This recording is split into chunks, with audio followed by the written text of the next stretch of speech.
हरे कृष्णा। अपनी बात शुरू करने से पहले मैं हरे कृष्ण महामंत्र कहना चाहूँगा, तो आप भी कह सकते हैं। हरे कृष्ण कृष्ण कृष्ण हरे हरे, हरे राम राम राम हरे हरे। तो आइए शुरू करते हैं। अभी हमारा गीता मैराथन पूरे विश्व में शुरू हो चुका है। भक्त पूरे उल्लास और जोश के साथ गीता वितरण कर रहे हैं, चाहे वो कोई सा भी स्थान हो, बाजार, चौराहा, जेल, स्कूल, कॉलेज, सभी जगह कर रहे हैं। और ख़ास करके इसमें सम्मिलित हैं इस्कॉन के भक्त। कुछ लोग ये समझते हैं कि शायद ये सेवा कार्य इस्कॉन के भक्त का ही है। नहीं जी, बिल्कुल नहीं है। इसमें आप भी भाग ले सकते हैं। और देखिए ना, आपको इतना आनंद आएगा ना, आप एक बार करके तो देखें। वितरण करना ये तो शास्त्रों में बताया गया है ना। गीता के बारे में बताना, इसकी प्रचार करना, ये सब कुछ लिखा गया है।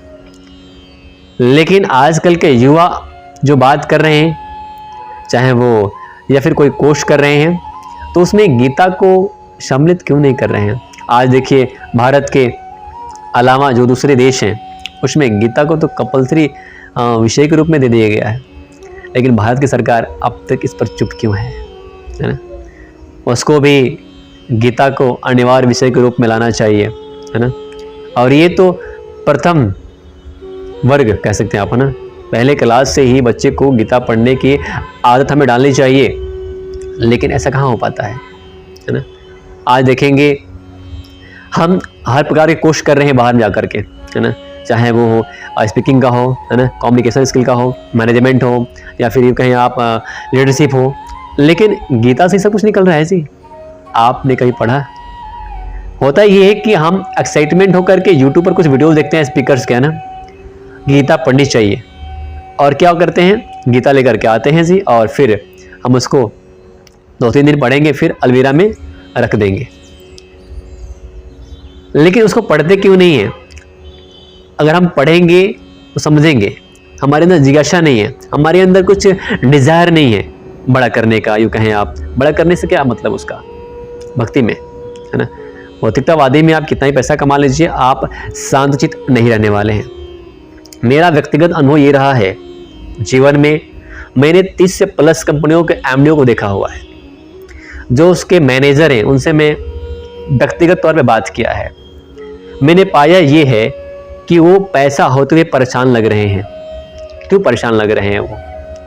क्योंकि उनका फाउंडेशन स्ट्रॉन्ग नहीं है ना। और गीता पढ़ने के बाद हमारा फाउंडेशन स्ट्रॉन्ग होता है।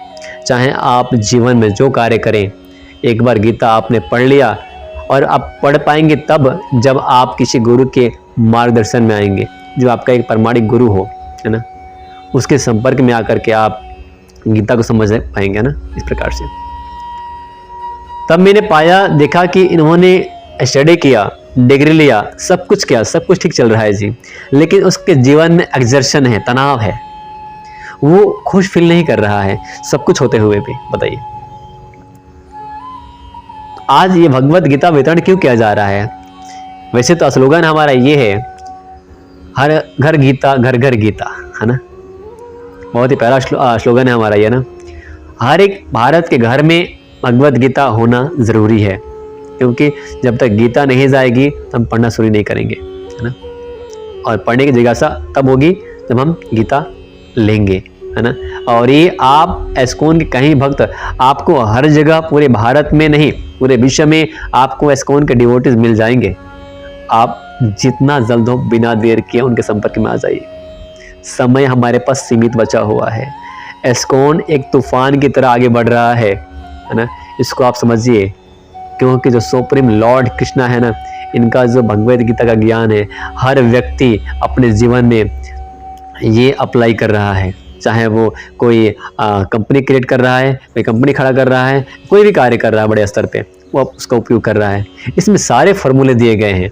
एक बार इसको आप पढ़ करके देखिए, है ना। इसको पढ़ करके देखिए। गीता में हम जो बात करते हैं, ऐसे मैंने विद्यार्थियों को देखा हुआ है, कई जगह जाते हैं, वो स्पोकन करते हैं, है ना, लीडरशिप का कोर्स करते हैं, मैनेजमेंट करते हैं, लेकिन इसको क्यों नहीं पढ़ते हैं जी? इसको पढ़ना ज़रूरी है। अगर आपका रूट्स स्ट्रॉन्ग नहीं होगा, आप कितना ही बिल्डिंग बनाएंगे, वो लंबे समय तक नहीं रह पाएगा।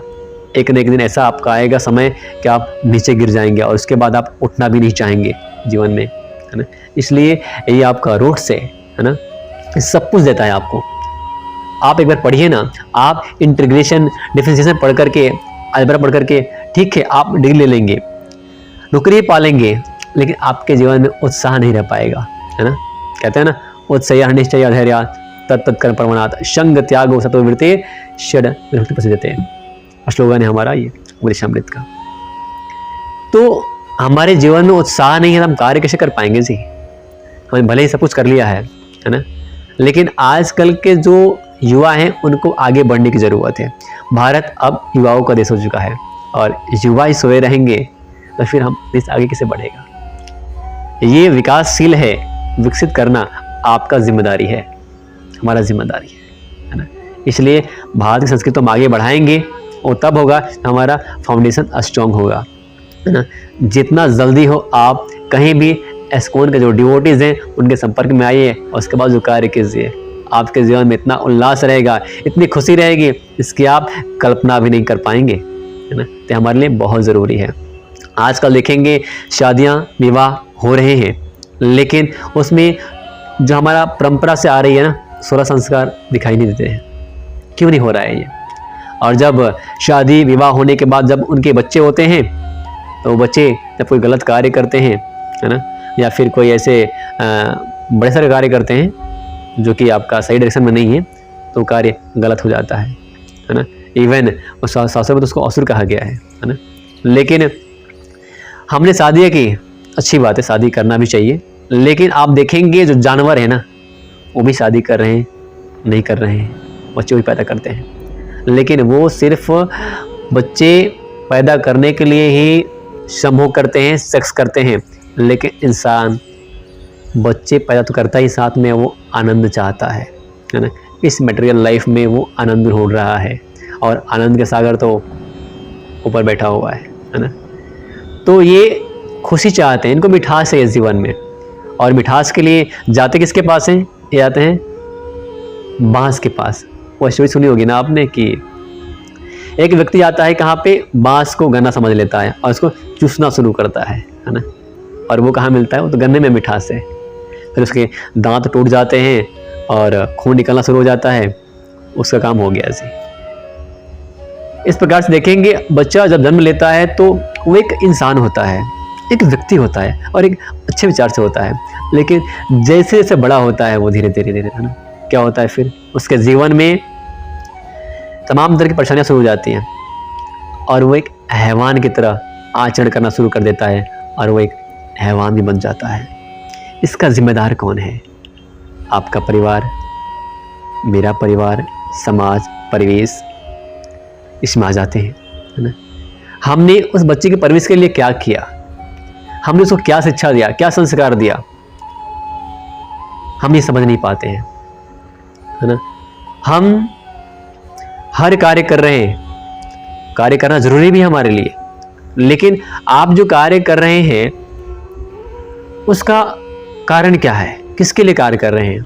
आप जो भी कार्य कर रहे हैं, उदाहरण के लिए यदि आप पैसा कमा रहे हैं, किसके लिए कर रहे हैं? वैसे तो शास्त्रों में यही बताया गया है कि आपको कि आपके पास पैसा उतना ही होना चाहिए जितना कि भोजन में नमक का। ज़्यादा होगा तभी परेशानी रहेंगे आप, कम रहेगा फिर परेशान रहेंगे। संतुलन होना ज़रूरी है ना।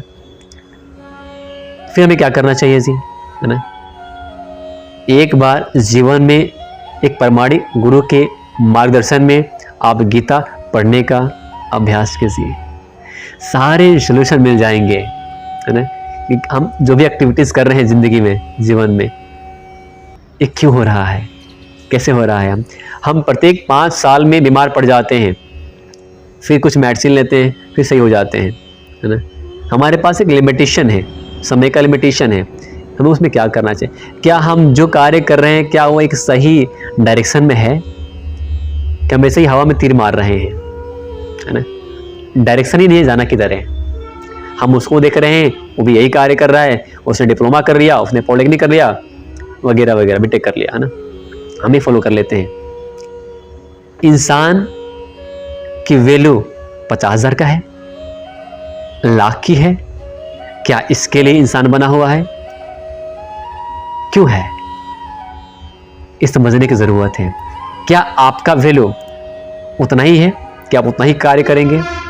ये इंसान का जीवन मिला है, ये जीवन 84 लाख योनियों के बाद मिला हुआ है। सोच कर देखिए, अगर ये जीवन हमसे फिर दोबारा चला गया तो हम फिर उस योनि में चले जाएंगे जहां से हम आए हुए हैं, है ना। तो हमें इस समय का सही उपयोग करना चाहिए। खास करके मैं जो विद्यार्थियों से निवेदन करना चाहूँगा, जीवन में एक बार भगवत गीता सही से पढ़ लेना, उसके बाद दूसरा कोई ग्रंथ पढ़ने की ज़रूरत नहीं रहेगी, है ना। या फिर किताब किसी स्पीकर का पढ़ लिया, कोई मोटिवेशन स्पीकर है उनका पढ़ लिया, ये इसने अच्छा किया उसने अच्छा किया, बिल्कुल भी नहीं। आपका समय बचेगा, है ना। गीता बहुत रहस्यवादी चीज़ है, आप इसको पढ़िए एक गुरु के मार्गदर्शन में, है ना। और ये तभी संभव हो पाएगा जब आप भक्तों का संग करेंगे, वहीं से पढ़ पाएंगे, है ना। अन्यथा आप जो भी कार्य करेंगे, वो कहावत आपने सुनी होगी कि हम हलवा बनाना चाह रहे हैं लेकिन हलवा कढ़ाई में बैठकर बना रहे हैं, तो भला हम उसका स्वाद कैसे चख पाएंगे जी। हलवा बना रहे हैं लेकिन कढ़ाई में बैठकर बनाने से नहीं, कढ़ाई के बाहर रख बनाएंगे तो नहीं, तो हलवे के साथ हम भी हलवा बनने वाले हैं। और व्यक्ति ऐसा ही कर रहा है, हर कार्य कर रहे हैं लेकिन आपसे उस कार्य से आपको सफलता भी मिल रही है ना, लेकिन उससे आप खुश नजर नहीं आ रहे हैं। आप आज कार्य कर रहे हैं लेकिन कल की चिंता आपको सताए जा रही है, क्योंकि आप उस कार्य से बाहर नहीं हैं, आप उसमें लगे हुए, नींद नहीं आती है, टेंशन है वगैरह वगैरह, बहुत सारी चीज़ें हैं, है ना। परेशानियाँ तो हैं, परेशानियाँ ख़त्म नहीं होने वाली है ना, इसको हम कम कर सकते हैं। तनाव कभी ख़त्म नहीं होने वाला है, ये भौतिक शरीर है, इसमें तनाव रहेगा, कम रहेगा लेकिन रहेगा, है ना। आपने देखा होगा समंदर में मछलियाँ जो होती है ना, वो अपनी दुनिया में तैर रही होती है, और एक बाज आता है और अपने पंजे में उस मछली को पकड़ता है और एक टीले पर ले जाता है, उसका कीमा बना देता है। वो मछली खुश थी अपनी दुनिया में, तैर रही थी पानी में, अपने दोस्तों के साथ, अपने रिश्तेदारों के साथ खेल रही थी, कूद रही थी, मस्ती में थी। लेकिन एक पल में क्या होता है, सब कुछ बिछड़ जाता है, सब कुछ खत्म हो जाता है, वो अपनी दुनिया से अलग हो जाती है। कहीं हमारा जीवन ऐसा ही तो नहीं है? सोचकर देखिए, हम अपने जीवन में जो कार्य कर रहे हैं, कहीं उस मछली की तरह हमारा जीवन तो नहीं है? एक पल में सब कुछ कैसे बदल जाता है। हम ये करेंगे, वो कार्य करें, क्यों करें? क्यों करना है इतना सारा कार्य? क्यों करना है? आपका कोई कारण है? आपके पास कोई कारण नहीं है। आपको लगता है कि शायद मैं आज कुछ पैसे कमाऊंगा तो उसको होटल में कुछ अच्छे स्वादिष्ट खाऊंगा। स्वादिष्ट चीज़ें आपके पास यहाँ तक ही है, इसके बाद वो अपना कार्य करना शुरू कर देती है। जितनी चीज़ हो रही है खुद के लिए कर रहे हैं हम। जब माँ बच्चे को जन्म देती है तो कहती है भगवान ने बच्चे को भेजा है, पुत्र जन्म दिया भगवान ने, बहुत खुशी की बात है, अच्छी बात है, भगवान ने दिया है, आपने ये तो वचन बोल दिया। लेकिन जब बच्चा बड़ा होता है तो माँ के अंदर भी एक स्वार्थ हो जाता है। यशोदा मैया के साथ स्वार्थ नहीं था अपने पुत्र को लेकर के, लेकिन आज के जो माताएं हैं अपने बच्चे के अंदर स्वार्थ देखती हैं कि बड़ा होगा, ये कार्य करेगा, मेरी देखभाल करेगा, ये करेगा, वो करेगा, बहुत सारी चीज़ें हैं। लेकिन जब बच्चा बड़ा होता है, जब आपने बात ये कहे कि भगवान ने हमें बच्चे को जन्म दिया है, भगवान ने सब कुछ दिया है, तो बच्चा भगवान के लिए कार्य करना चाह रहा है, भगवान की सेवा करना चाह रहा है, उसमें विरोधाभास क्यों, उसमें विरोध क्यों उत्पन्न किया जा रहा है? अगर ये शरीर भगवान की सेवा के लिए मिला है, इसको उसी सेवा करनी चाहिए, निसंकोच निसंदेह वही कार्य करना चाहिए। लेकिन हम ऐसा कहाँ करते हैं? हम जो कार्य कर रहे हैं हमें लगता है शायद हम खुद के लिए कर रहे हैं, है ना, खुद के लिए कर रहे हैं, लेकिन मालूम नहीं क्यों कर रहे हैं। एक वाक्य ये है कि लोग ये कहते हैं कि पेरेंट्स को पूजो, जो आपके माता पिता हैं, सब कुछ माता पिता हैं आपके इस जन्म में, उसके सिवा कुछ नहीं है। ठीक है, ये बात सही है, माता पिता को पूजना हमारा पहला कर्तव्य भी है, लेकिन ये कहाँ तक सही है? चाणक्य ने तो यहाँ तक कहा दिया है कि यदि आपके माता पिता अच्छी शिक्षा संस्कार नहीं देते हैं आपको, तो आपके पहले शत्रु हैं, आपके पहले शत्रु हैं ना। शास्त्र तो ये कहता है कि यदि आपके पेरेंट्स, आपके माता पिता भगवान के भक्त नहीं है, तो आपको उनको पूजने की जरूरत नहीं है। यदि भगवान के भक्त हैं तो आप उनकी पूजा करो, क्योंकि आप भक्तों की पूजा करोगे तो पूजा मेरे पास आएगा, है ना। तो ये हमें निर्णय करना है कि क्या हम सही परिवेश में हैं, हमारे परिवार क्या सही डायरेक्शन में है ना। ये सब कुछ देखते हुए भी करना है ना। फिर माता पिता की जहां बात आती है, आपने सुना भी होगा कि एक ट्रेन में एक बच्चा बैठता है, एक व्यक्ति बैठता है ना, उससे वो पूछा जाए कि आप S1 में बैठे हुए हैं, S1 की जो आपका डिब्बा है वो कौन सा डिब्बा खींच रहा है उसको, तो कहेगा इसके पीछे वाला डिब्बा है जो खींच रहा है उसको। लेकिन आप देखेंगे S1, S2, S3 वगैरह वगैरह, उसके बाद अंतुगतवा कौन डिब्बा खींच रहा है? आपके इंजन खींच रहा है ना। वैसे ही हम बात करें, पेरेंट्स की बात करें, ये सिर्फ कुछ समय का अंतराल है जी, है ना। आपके 20 वर्ष बीत गए, मालूम चला? नहीं मालूम चला ना। आपने प्रश्न नहीं किया, हमने कहाँ स्पेंड किया इस जीवन को, क्या किया इस जीवन में, कुछ नहीं किया, समय व्यर्थ गंवाया। यदि आप जीवन में 1 ईयर, 1 साल में सच्ची सेवा भक्ति के साथ भगवान की सेवा करते हैं, सिर्फ वही समय आपके गणना किया जाएगा, है ना। ये ध्यान रहे। अपना समय कहाँ देते हैं? क्या अपना समय भक्ति में देते हैं, भगवान की सेवा में देते हैं, या क्या करते हैं, है ना। बड़े बड़े आपके एंड्रयू कार्नेगी, है ना, ऐसे उद्योगपति आए, अलेक्जेंडर नाम सुना होगा आपने, विश्व विजेता, क्या है, सब खत्म हो चुके हैं, इतिहास बदल चुका है, लेकिन सर्कल चल रहा है। लेकिन हमें क्या करना चाहिए? ये सिर्फ मार्गदर्शन हमें गीता देख पाएगी कि हमें क्या करना चाहिए, है ना।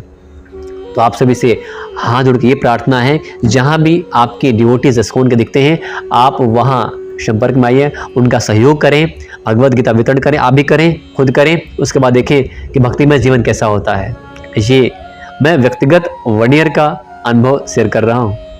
ये जो हमारा अभी समय बीत रहा है, ये हमारी 20 सालों से काफ़ी आनंदमय रहा। मैंने 20 सालों में ऐसा जीवन नहीं दिया, अभी तक नहीं अनुभव किया, जितना कि मुझे 1 ईयर इस्कॉन के संपर्क में आने से हुआ। भले ही बातें आपको जैसे भी लगे, लेकिन हमें ऐसा लग रहा है, इतना शांतिमय, आनंदमय, है ना। ये इस्कॉन के भक्त जो नाचते गाते हैं ना, वो कहीं नहीं है ऐसे। आप संपर्क में तो आइए, और जितने भी इस्कॉन के भक्त हैं उनका सहयोग कीजिए, गीता वितरण कीजिए। और हमारा गीता ये वितरण 15 जनवरी तक चलेगा, है ना। आपको डिस्क्रिप्शन में, अगर आपको भी गीता चाहिए, ठीक है, आपको ऑनलाइन ऑफलाइन, तो मैं डिस्क्रिप्शन में लिंक दे दूंगा, आप वहाँ से भी गीता ऑर्डर कर सकते हैं, है ना। हम आपको वहाँ पर डिलीवर कर देंगे, ठीक है। तो इतना ही इस वीडियोज़ में, और एक बार अवश्य गीता पढ़ें, आपसे भी से हमारे कृष्ण रहेगा। हरे कृष्णा।